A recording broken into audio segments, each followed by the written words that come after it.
우리 사도행전 3장 1절에서 10절 말씀을 보도록 하겠습니다. 저와 성도님들이 한 절씩 교대로 읽도록 하겠습니다. 제9시 기도 시간에 베드로와 요한이 성전에 올라갈새 나면서 못 걷게 된 이를 사람들이 메고 오니 이는 성전에 들어가는 사람들에게 구걸하기 위하여 날마다 미문이라는 성전문에 두는 자라. 그가 베드로와 요한이 성전에 들어가려 함을 보고 구걸하거늘 베드로가 요한과 더불어 주목하여 이르되 우리를 보라 하니 그가 그들에게 무엇을 얻을까 하여 바라보거늘 베드로가 이르되 은과 금은 내게 없거니와 내게 있는 이것을 내게 주노니 나사렛 예수 그리스도의 이름으로 일어나 걸으라 하고 오른손을 잡아 일으키니 발과 발목이 곧 힘을 얻고 뛰어서서 걸으며 그들과 함께 성전으로 들어가면서 걷기도 하고 뛰기도 하며 하나님을 찬송하니 모든 백성이 그 걷는 것과 하나님을 찬송함을 보고 그가 본래 성전 미문에 앉아 구걸하던 사람인 줄 알고 그에게 일어난 일로 인하여 심히 놀랍게 여기며 놀라니라. 아멘. 두렵고 떨림으로 이 자리에 섰던 9년 전의 기억이 있는데 이제 귀한 은혜를 이곳에서 함께 나누며 또 말씀 가운데에서 이제 사역을 이제 마무리해가는 시간이 오고 있습니다. 함께 기도해 주시고 또 말씀 안에서 은혜 가운데 우리 함께 교제하기를 원합니다. 제가 잠시 기도하고 말씀 보도록 하겠습니다. 사랑하는 주님, 오늘도 주님의 말씀 앞에 서게 하시니 감사합니다. 주의 사랑과 그 은혜의 풍성함으로 우리를 붙드시는 주님 바라보며 나아가오니 성령 하나님께서 우리 가운데 임하여 주시고 역사하여 주시옵소서. 부족한 자의 모습을 감추시고 주의 사랑과 영광만이 나타나게 하여 주옵소서. 감사드리며 예수님의 이름으로 기도합니다. 아멘. 사실 오늘 이 수요 예배 설교 주제가 영혼 구원이어서 영혼 구원 어떤 말씀을 전할까 고민을 하고 있을 때 제일 먼저 떠올랐던 말씀은 고넬료의 이야기였어요. 고넬료의 이야기를 좀 준비해야겠다라고 생각하고 있을 때 그 같이 사역하는 그 저희 리더십으로부터 문자 메시지가 왔습니다. 다름 아닌 7년 전에 제가 했던 설교를 노트한 필기였어요. 그걸 보면서 아니 온라인상에서 다 지워진 이걸 이렇게 흔적으로 가지고 계시다니 너무 부끄럽다라는 생각을 가지고 그때 했던 저의 설교를 다시 읽다가 새로운 하나님이 주시는 좀 영감과 인사이트를 받아서 다시 설교문을 좀 작성하게 되었습니다. 그러면서 이 말씀을 나누게 되었는데요. 이 말씀을 나누려고 하다 보니까 우리 생활의 곳곳에서 일어나고 있는 하나님의 역사하심, 기도를 통하여서 우리를 만나주시는 하나님의 놀라운 은혜와 영광들을 많이 보게 되었습니다. 바로 어제도 제가 한 사역팀의 리더십들과 함께 이렇게 교제하는 가운데 기도를 통해서 정말 살아계신 하나님을 보고 경험하고 그걸 통해서 정말 아름다운 믿음의 결실을 맺는 이 정도면 뭔지 대충 감이 오실 수도 있는데 그런 한 커플을 보면서 역시 기도는 굉장히 능력이 있다, 위대하다라는 생각을 참 많이 했습니다. 그렇습니다. 신앙생활은 기도생활이라고 해도 과언이 아닐 정도로 기도는 우리에게 너무나도 중요합니다. 우리의 신앙을 성장시키고 또 우리로 하여금 하나님의 영광을 맛보며 살아계신 하나님을 보게 하는 것이 바로 기도이기 때문이죠. 그래서 우리도 교회 사역에서 어느 순간에도 기도를 놓치지 않기 위해 최선을 다하고 있습니다. 처음 신앙생활을 교회에 나와서 하시는 분들이 이제 가장 어렵게 또 여기는 것 중에 하나가 기도이기도 합니다. 찬양이야 이제 조금 음이 들리기 시작하고 반복하다 보면 찬양도 되고 말씀은 이제 앉아서 듣고 또 내가 읽으면 되는데 기도하는 법을 좀 알고 싶다, 기도를 가르쳐달라라고 말씀하시는 분들이 참 많이 있습니다. 매우 답답한 마음에 그렇게 이야기하시는 거죠. 그런데 교회를 오래 다녔다고 해서 또 꼭 기도가 편하고 기도가 쉬운 것만은 아닙니다. 신앙생활을 오래 하신 분들도 저 대표 기도 하세요라고 딱 말씀드리면 목사님 저한테 대표기도 시키면 다시는 안 볼 거라고 막 이러면서 협박하시는 그런 분들도 간혹 계시고요. 또 이 기도가 참 어렵다라고 느끼는 게 누군가는 정말 열심히 준비해서 하는 기도인 것 같은데 나도 모르게 기도와 함께 깊은 수면에 빠질 때 이때 기도는 참 어려운 것이구나라고 하는, 그러니까 누군가의 기도를 들으면서도 수면에 빠지고 내가 기도하면서도 수면에 빠지는 그런 모습들을 보면서 기도가 참 어렵다고 느껴집니다.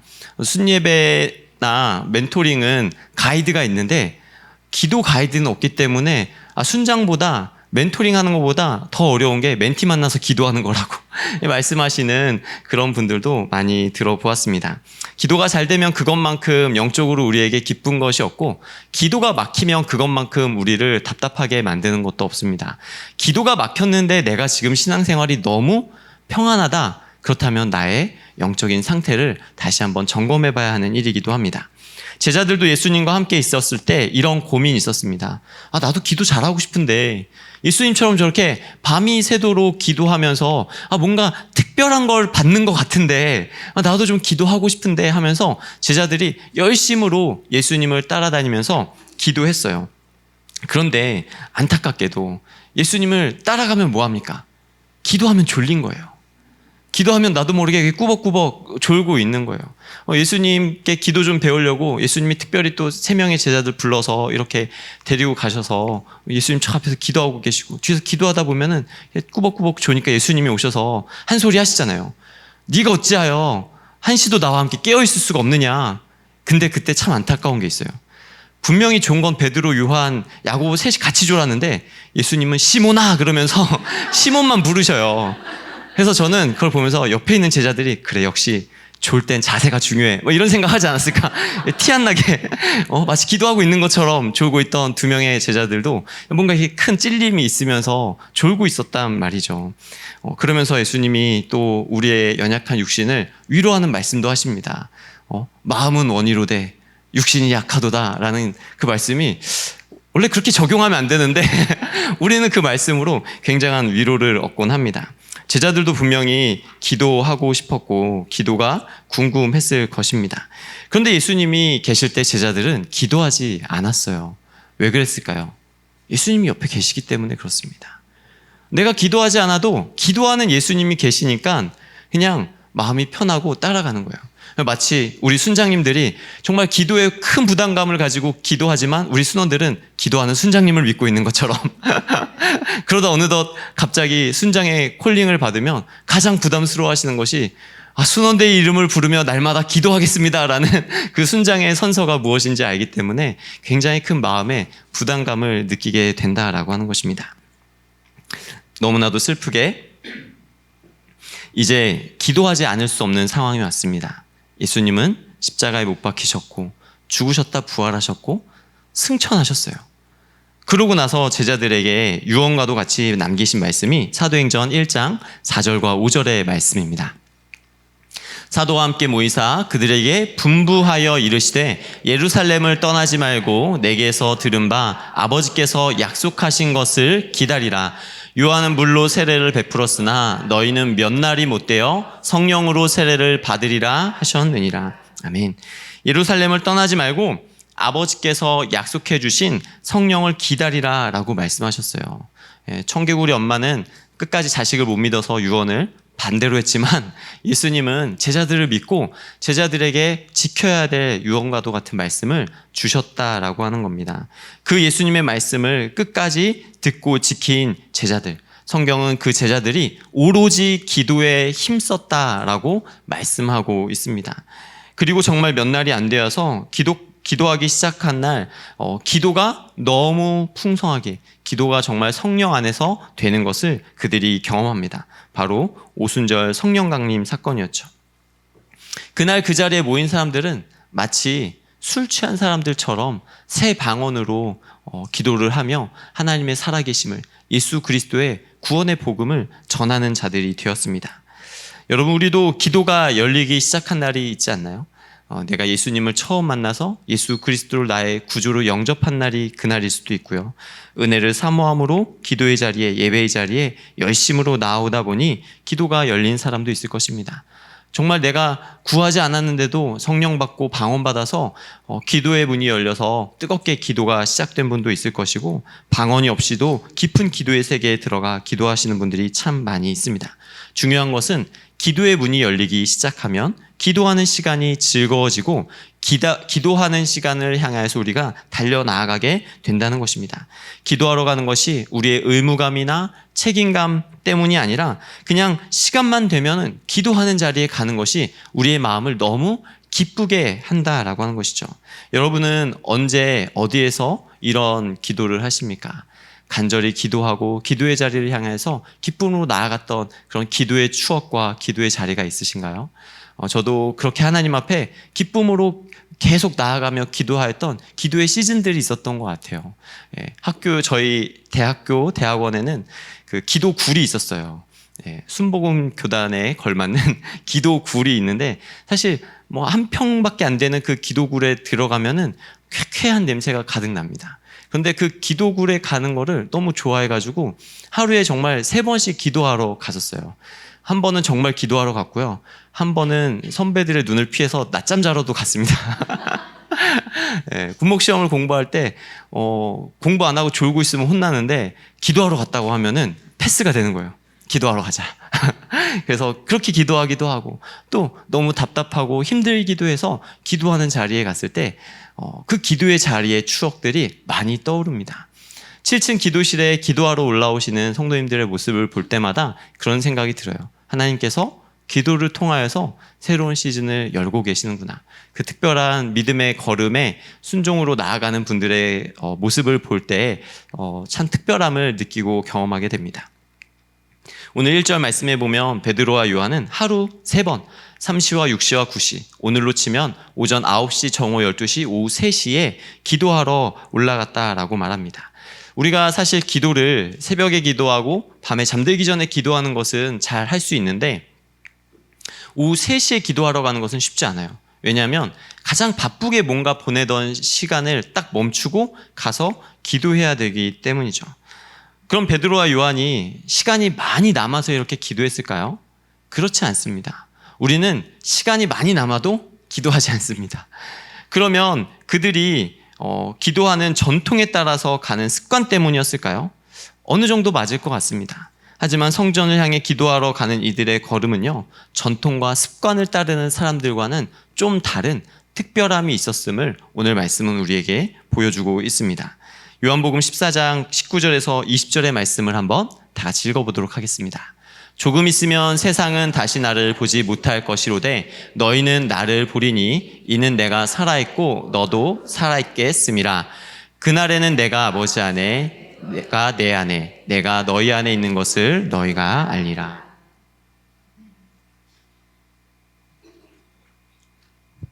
제자들과 마지막 만찬을 나누시던 예수님께서는 제자들의 발을 씻기셨고요. 또 베드로에게 너가 3번 나를 부인할 것이야 라는 것을 미리 예고하고 말씀하기도 하셨습니다.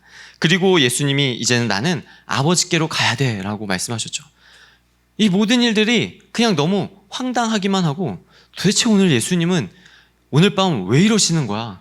유독 오늘따라 왜 이렇게 더 알쏭달쏭한 말만 하시는 거야? 라는 생각을 했을지 모르겠습니다.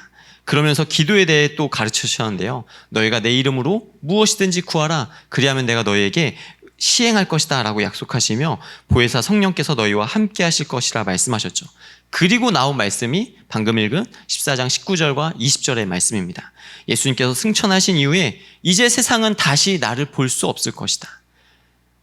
이제 다시는 세상이 나를 알 수 없고 볼 수 없을 것이다. 그러나 예수님이 제자들의 기도를 가르치시면서 너희가 기도할 때에 보혜사 성령께서 살아계신 예수님을 보게 할 것이다. 너희가 기도할 때에 내가 너희 안에 있음을, 내가 너희 안에 있음을, 너희가 내 안에 있음을 너희는 보게 될 것이다 라는 말씀을 하셨다는 거예요. 이 말씀을 들을 때만 하더라도 제자들은 이 말씀이 어떤 말씀인지 이해하지 못했어요. 그러나 오순절 성령 강림 사건을 통해 성령 받은 제자들이 누구보다 이 말씀을 가장 잘 깨달았다는 것입니다. 지금 이 제자들의 발걸음이 유대인의 전통을 따라 하루 3번 하나님을 향하여 기도하러 나아가는 발걸음 같으나, 이들의 마음속에는 지금 누가 계시죠? 이들의 마음속엔 지금 살아계신 예수님이 계신 거예요.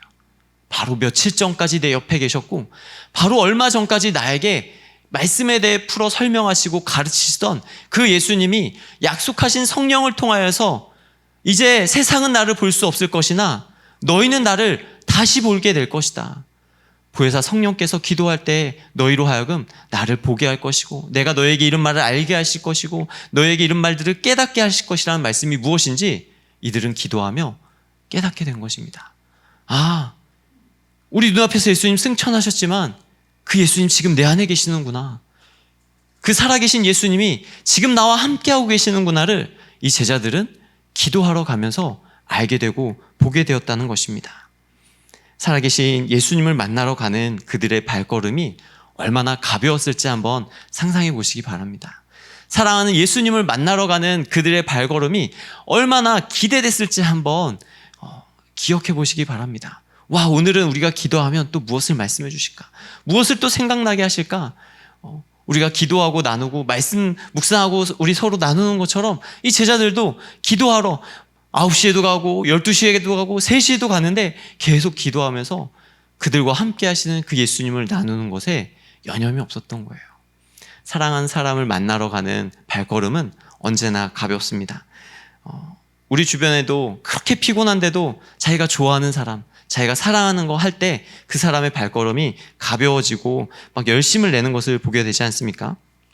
우리 역시 사랑하는 예수님을 만나기 위하여서 이 기도의 자리에 나올 수 있는 자가 되기를 간절히 소망합니다. 내 몸은 너무 피곤하지만 내 상황은 지금 이럴 처지가 아니지만 내가 내 사랑하는 주님을 만나기 위하여서 나를 기다리시고 나를 초대하시고 나를 부르시는 그 주님 앞에 나아가기 위하여서 우리가 기도하며 나아갈 때 사랑하는 주님이 내 안에 계시고 내가 주님 안에 거하게 되는 것을 보게 될 것입니다. 사랑하는 사람의 이야기는 안 들어줄 수가 없어요. 사랑하는 사람이 자기의 고민을 이야기하면 어떻게 해서든 그 실마리를 하나라도 같이 풀어볼까 하고 고민하게 되며 함께 그 고민의 짐을 나눠지게 됩니다. 우리가 사랑하는 주님 앞에 나아가 기도할 때 그 주님이 우리의 기도를, 우리의 그 간구함을 허투루 들으시지 아니하고 우리의 구하는 것과 우리의 생각하는 것에 하나님께서 함께 고민하고 계심을, 함께 아파하고 계심을 말씀하여 주실 줄로 믿습니다. 그 사랑 안에 거할 때 우리가 예수님의 마음으로 영혼을 바라볼 수 있게 되는 것입니다. 2절의 말씀을 함께 읽겠습니다. 나면서 못 걷게 된 이를 사람들이 메고 오니 이는 성전에 들어가는 사람들에게 구걸하기 위하여 날마다 미문이라는 성전 문에 두는 자라. 2절 말씀에 보면 나면서부터 못 걷게 된 사람, 바로 안진뱅이에 대해 설명하고 있죠. 이 사람의 기구한 처지는 나면서부터 장애가 있으니 얼마나 안쓰럽습니까? 그러나 이 자를 대하는 주변의 시선은요, 이제 동정을 넘어서 수단으로 사용해 보고자 하는 욕심이 보이기 시작합니다. 성전에 들어가는 사람들에게 구걸을 시키기 위하여 누군가는 매일같이 그 사람을 그 성전 문 앞에 데려다 놓았습니다. 과연 그가 구걸하여 얻은 돈을 그 사람만 취하였을까요? 주변에 많은 그 사람을 이용하기 원하는 사람과 또 동정을 베풀었다는 마음으로 자기 만족의 착각을 가지고 가는 사람도 있었을 것입니다. 자, 그렇다면 베드로와 요한이 이 안진뱅이를 처음 봤을까요? 저는 그렇지 않았을 것 같다라고 생각했습니다. 매일같이 그 성전 문 앞에 가져다 두는 자였기 때문에 매일같이 보았을 거예요. 어제도 보았고 오늘도 보았고 불과 몇 시간 전에도 보았던 자이고 베드로와 요한도 주머니에 뭐가 좀 있으면 한번 동전 좀 넣고 갔을 법한 그런 사람이었을 것입니다. 안진뱅이 입장에서는 매일 구걸하는 입장이기 때문에 자기의 자존심 따위는 생각하지 않고 그냥 고개를 땅에 처박으며 한 푼 줍쇼 한 푼 줍쇼 매일같이 비굴하게 자신의 모든 것들을 구걸해야 되는 처지였겠죠. 그러나 베드로와 요한의 입장에서는 매일 같은 자리, 같은 장소에 나와 있는 이를 보면서 그냥 무심코 지나갈 때가 참 많았을 것입니다. 그러나 어느 한날 바로 오늘 본문에 나오는 그 말씀의 순간에 자신들을 향해 구걸하는 이 안진뱅이의 목소리가 다르게 들리기 시작합니다. 이 안진뱅이의 목소리를 통하여서 이들을 이 영혼의 간절한 부르짖음이 들리고 이 영혼의 필요가 들리기 시작했다라고 하는 거예요. 사역의 기회가 보이고 또 사역할 하나님의 뜻이 깨달아지기 시작했다라고 하는 것입니다. 성령 받고 능력 받아서 이제 성령의 충만함이 이렇게 가득하게 되었을 때 이들이 기도하러 들어오고 나아가면서 하나님께서 바라보시는 이 영혼을 바라봤다는 것이 참으로 중요하게 다가옵니다. 왜 그렇습니까? 분명 기도하러 들어가던 제자들의 발걸음에 이 안진뱅이가 기도 제목은 아니었을 거예요. 그냥 맨날 똑같은 소리로 부르짖는 그냥 불쌍한 한 사람의 소리로만 들었을 거예요. 우리가 무심코 듣는 그런 소리들이 있습니다. 매일같이 대화하기 때문에, 매일 똑같은 말을 하기 때문에 그냥 맨날 저 소리야, 맨날 저렇게 불평해, 맨날 저렇게 귀찮게 해, 맨날 저렇게 감사함이 없어 라고 들리는 그러한 소리들이 있었을 것입니다.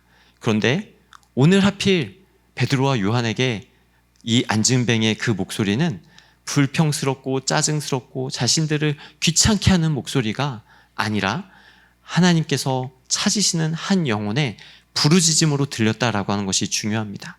자기들의 필요를 얻기 위해 기도하러 가던 것이 아니라 하나님을 만나러 가기 위하여서 기도하러 가던 그들에게 자기들의 기도 제목이 아니었던 한 사람의 목소리가 이게 하나님이 찾으시는 한 영혼의 부르짖으며 우리의 기도 제목이 되어야 함을 보게 되었다는 사실이 너무나도 귀한 사실인 것입니다. 예수님은 여러 마을을 다니며 때를 얻든지 못 얻든지 이 복음 전할 기회를 찾으셨어요.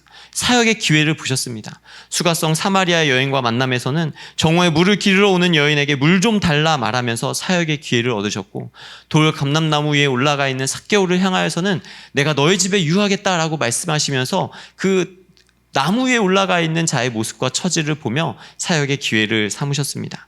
줄이고 배고픈 자들에게는 오병의 기적으로 사역의 기회를 삼으셨고, 몸이 아프고 병든 자들에게는 그 가족들에게 구원의 사역을 열어줄 수 있는 기회를 만드셨습니다.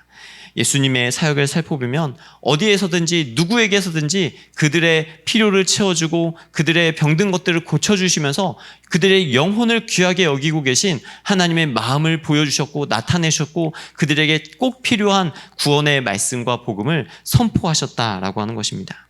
그리고 이제 제자들의 마음속에 살아계신 예수님이 이 제자들 가운데 거하기 시작하자 제자들 역시 자기들의 마음대로 세상을 바라보는 것이 아니라 내 안에 계신 예수님의 마음으로 세상을 바라보기 시작하고 행동했다는 것이죠.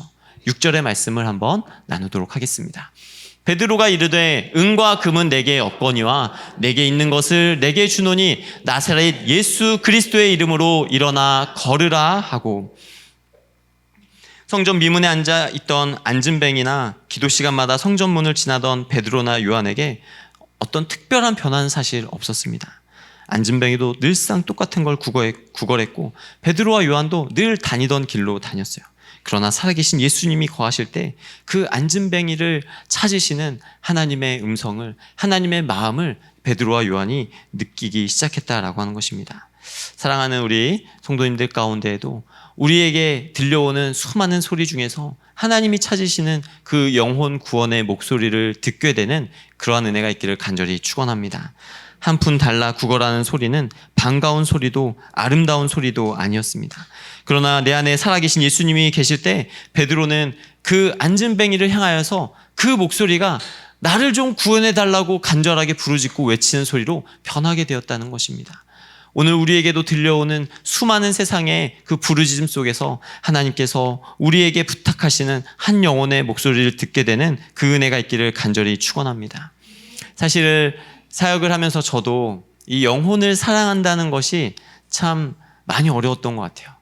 영혼 사랑해야 되는데, 영혼을 사랑해야 되는데 하는데 그게 막 제 안에 그렇게 막 사무치게 다가온 적이 없어서 그것이 기도의 제목이었기도 합니다. 하나님께서 그런 저에게 영혼을 사랑하는 것에 대해서 가르쳐 주신 적이 있습니다. 바로 첫째 아이가 태어났을 때인데요. 결혼해서 이제 한 번의 유산이 있고 그 다음에 이제 첫째 아이를 가졌을 때 출산을 앞두고는 제가 이렇게 친정으로 보냈습니다. 강원도 화천에서 군 생활을 하고 있어서 병원을 늘 춘천으로 다녔어요. 1시간 넘게 병원을 오고 가야 되는 거리였기 때문에 이제 한 2개월 정도 앞두고서 친정에 가서 출산을 준비하도록 했습니다. 그리고서 장맛비가 주룩주룩 내리는 7월의 어느 날에 첫째 아이를 만나게 되는 기쁨을 얻었습니다. 이제 모든 것이 서툰 부모가 되어서 첫 아이를 만나고 그 아이와 또 저희 아내가 이렇게 잘 조리할 수 있도록 조리원에 이렇게 웃게 한 다음에 그다음에 저는 이제 휴가를 마치고 부대를 복귀하기 위해서 다시 강원도를 향해 출발을 했습니다. 찬양을 들으며 막 운전을 하고 있었는데 갑자기 들려오는 한 찬양의 가사 때문에 마음이 울컥한 거예요. 그래서 내가 왜 울컥하지? 난 지금 너무 기쁘고 감사하고 모든 것이 다 좋은데 갑자기 고난이 있는 것도 아닌데 왜 울컥하지? 하는 그 제 마음에 문을 두드린 찬양은 어노인팅의 찬양 중에 예수님만을 더욱 사랑이라는 찬양이었습니다. 그 가사를 잠깐 보시면은 예수님만을 더욱 사랑, 날이 갈수록 더욱 사랑, 고난이 와도 더욱 사랑, 내 삶의 고백 더욱 사랑, 주님 한 분만 더욱 사랑, 그 무엇보다도 더욱 사랑, 그 누구보다도 더욱 사랑, 내 영의 고백 더욱 사랑, 나 사는 동안 더욱 사랑, 숨질 때에도 더욱 사랑, 저 천국에서 더욱 사랑, 신부의 고백 더욱 사랑. 막 엄청 눈물 나는 찬양은 아니에요. 근데 제가 저 자신을 시험하기 위해 다시 틀었습니다. 또 들어도 눈물 나나 보자 하는 마음에 또 틀었어요. 근데 또 울컥하는 거예요. 별로 이렇게 막 눈물을 짜내는 찬양도 아니고 그런데 내가 왜 이 찬양 들으면서 울어야 되지? 라는 생각이 들으면서 막 이렇게 울었는데 그 찬양의 가사와 고백을 곱씹고 곱씹으면서 제가 느끼고 경험한 것은 예수님을 향한 나의 사랑과 사랑의 고백이 내 영혼을 정말 풍성하게 채워주는구나 하는 것을 알았습니다. 내가 예수님 사랑합니다 라고 고백해왔고 고백하지만 그 사랑의 고백과 그 찬양이 나의 영혼을 충만케 할 뿐만 아니라 또 내가 가장 연약한 영혼을 사랑하는 것이 무엇인지, 어떻게 영혼을 사랑해야 되는지에 대한 방법도 알려주시는 것 같았어요. 바로 예수님을 사랑하는 마음이 있을 때 영혼을 사랑할 수 있는 거예요. 그리고 초반에 좀 말씀드렸던 것처럼 이제 저는 곧 새로운 인생의 시즌을 향해 나아갑니다. 많은 분들이 여러 가지의 궁금증을 가지고 계신데 다 설명하기는 어렵지만 이 고민을 하고 있을 때 주님이 저에게 이렇게 말씀하셨어요. 물을 잠깐 마시겠습니다.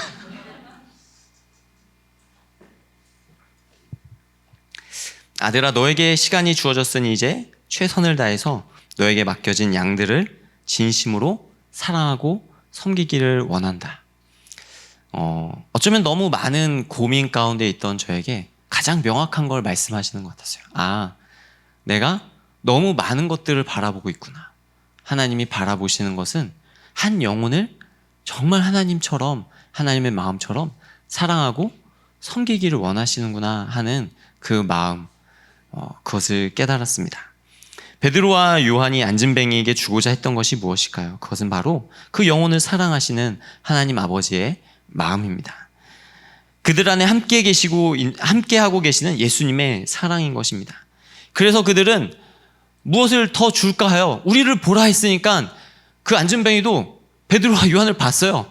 땅만 쳐다보고 있던 자가 우리를 보라 하니까 봤어요. 뭘 더 주려나 하고 봤는데 주는 건 없고 은과 금은 내게 없거니와 나에게 있는 것을 너에게 준다 하면서 나사렛 예수 그리스도의 이름으로 일어나 걸으라 라고 말을 하는 거예요. 예수 그리스도 그 이름에 사랑이 있고 능력이 있고 구원이 있기 때문입니다. 당시 이 상황이 펼쳐진 것은 아름다운 문이라고 불리는 미문 앞이었어요.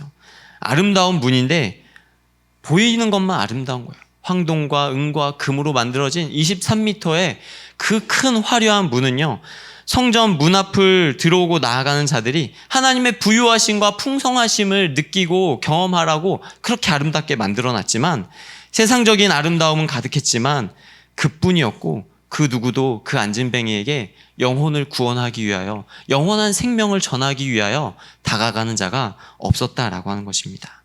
그러나 베드로와 요한이 그 안진뱅이에게 세상에 어떠한 은과 금도 줄 수 없지만 이제 앞으로 당신의 삶 가운데 영원한 생명이 될 수 있는 예수 그리스도의 그 이름을 줍니다. 당신이 그 문으로 들어가게 된다면, 당신이 그 문을 통과하게 된다면 당신은 지금과 전혀 다른 삶을 살게 될 것입니다 하는 것을 알고 있었고 믿었기 때문입니다. 요한복음 10장 9절의 말씀은 이렇게 말씀합니다. 내가 문이니 누구든지 나로 말미암아 들어가면 구원을 받고 또 들어가며 나오며 꼴을 얻으리라. 양의 문이 되시는 예수님, 그 양의 문이 되신 예수님의 이름의 능력을 경험한 베드로와 요한은 이제 그리스도의 보혈을 통과하여 영원한 생명을 주시는 주님 앞에 이 안진뱅이가 나아가도록 그의 삶의 문을 열어준 것입니다. 여러분은 인생에서 어떤 것에 아름다움을 느끼십니까? 아름다움은 인간의 마음을 안에서 밖으로 여는 힘을 가지고 있습니다. 그래서 그 아름다움을 우리는 취하기 위하여서 시간도 들이고 물질도 들이고 노력도 합니다. 그리고 그것을 아까워하지 않죠. 아름다움을 느꼈기 때문입니다. 우리 조은영 목사님 말씀하셨던 것처럼 아름다움이라는 단어에는 매력이 있기 때문입니다. 그러나 하나님께서 우리에게 허락하신 세상적인 아름다움을 보고 경험하며 우리는 여기에서 한 걸음 더 나아가 영적인 아름다움까지 발견하고 취할 수 있는 자가 되기를 간절히 축원합니다. 예수 그리스도께서도 자신의 생명을 바칠 만큼 아름답게 여기신 것이 있었습니다. 그것은 바로 자기의 목숨과 고통과 희생과도 맞바꿀 만큼 아름답게 여기시는 것이 있었는데 그것이 바로 저와 여러분의 영혼인 것입니다. 그래서 하늘의 영광을 버리고 인간의 모습으로 이 땅 가운데 오셨고 자기의 생명을 주기로 작정하신 것이죠. 한 영혼의 가치, 한 영혼의 아름다움이 무엇인지 그것을 알게 해주시고 회복시켜 주시고 그것을 새롭게 하기 위하셨던 것입니다. 그리고 이 놀라운 치유의 기적 사건이 바로 7절부터 시작되는 것을 보게 되는데요. 우리 7절부터 10절의 말씀을 읽도록 하겠습니다. 오른손을 잡아 일으키니 발과 발목이 곧 힘을 얻고 뛰어 서서 걸으며 그들과 함께 성전으로 들어가면서 걷기도 하고 뛰기도 하며 하나님을 찬송하니 모든 백성이 그 걷는 것과 하나님을 찬송함을 보고 그가 본래 성전 미문에 앉아 구걸하던 사람인 줄 알고 그에게 일어난 일로 인하여 심히 놀랍게 여기며 놀라니라. 정말 놀랍지 않습니까? 여러분, 베드로와 요한이요, 이 안진뱅이의 손을 딱 잡아 일으키면서 자, 하나, 둘, 셋 하면 일어서세요라고 하지 않았어요. 뛰세요라고 하지도 않았어요. 그냥 그의 손을 잡아 일으키며 예수의 이름으로 일어나 걸으라 라고만 했습니다. 걸으라고 했지 언제 뛰라고 했어요. 그런데 이 자가 그가 그의 손을 붙잡고 일어선과 동시에 자기의 발과 발목에 힘이 생기는 것을 경험했습니다. 놀라운 일이지 않습니까? 아니, 나에게 이런 힘이 있다니, 나에게 이런 능력이 있다니, 나도 걸을 수 있다니 얼마나 신기했겠어요. 우리도 기도하고 나서 기도가 응답될 때 신기하잖아요. 내 기도도 응답되다니, 내 기도도 하나님이 들으셨다니. 그런데 그 이름 앞에, 예수의 그 이름 앞에 나온 이 안진뱅이가 일어나 걸을 때 그의 인생이, 그의 삶이 너무나도 놀랍게 변하는 것을 보게 됩니다. 정말 놀라운 것은 그를 묶고 있던 흉악의 결박들이 풀어지기 시작한 것입니다. 그가 하나님을 높이 찬양하는 모습을 보면서 우린 그것을 알 수 있어요. 평생을 좌절과 실패와 다른 사람들의 손가락질과 비난과 너무나도 깊은 절망 가운데 빠져서 살아갈 수밖에 없었던 이 자가 이제 자신을 묶고 있던 그 모든 흉악의 결박들이 순식간에 풀어지면서 예수의 이름을 붙잡았을 때 그의 인생에 힘을 얻었음을 바로 자신이 알았다는 것입니다. 자기의 영혼이 그것을 깨달았다는 것입니다. 자기의 그 영혼이 그것을 확신한 다음에 하게 되는 그 영혼의 반응은 바로 주님을 찬양하는 거였어요. 성전 문 앞에 있던 자가 성전 문 안으로 들어가는 거였다라고 하는 것입니다.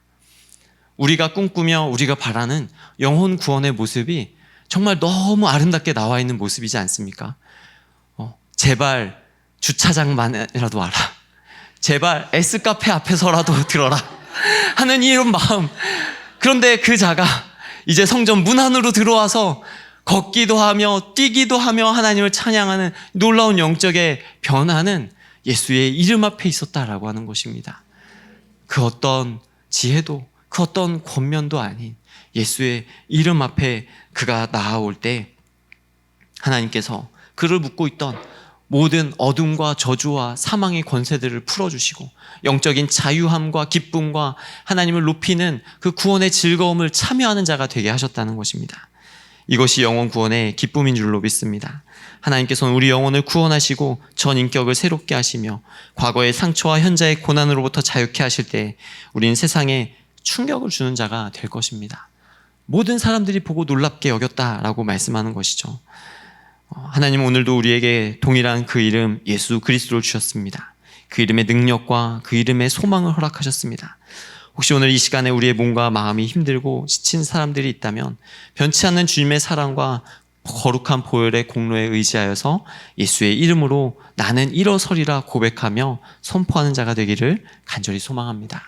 또한 우리 주변의 세상의 안정과 버팀목이 인생을 아름답게 해줄 수 있을 줄 알았는데 그렇지 못하여 힘들어하고 지친 자들이 있다면 양의 문이 되신 예수 그리스도를 통과하여 구원의 기쁨과 감격을 선물해 줄 수 있는 자들이 되기를 원합니다.